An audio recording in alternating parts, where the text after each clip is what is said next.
kaş den Allah bir satsi Xanaşka qex kaş Sidolla qalğaybı Kamer şal yeğaş Dur palla qalğayqam Yerpine xozdeş Sidolla qalğaybı Kamer şal yeğaş Dur palla qalğayqam Yerpine xozdeş Meyrala dogadok Haranye kerçu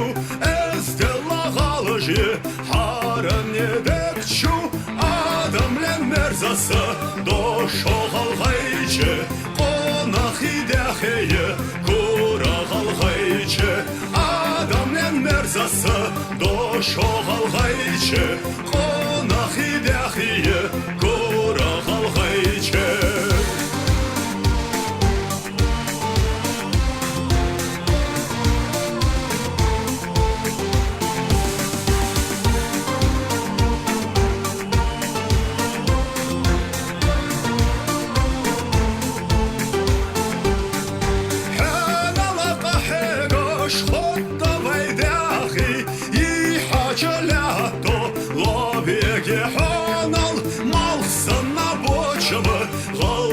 Qalğaşda həşi Dəriqa qamışsı Lela duhaşal Malsından boçabı Qalğaşda həşi Dəriqa qamışsı Lela duhaşal Vey mərşə daxılda Qalğay məhbutsış Vey xoza daxıldı Qalğay əhlələş İrazə yaxila Nana qalğayçı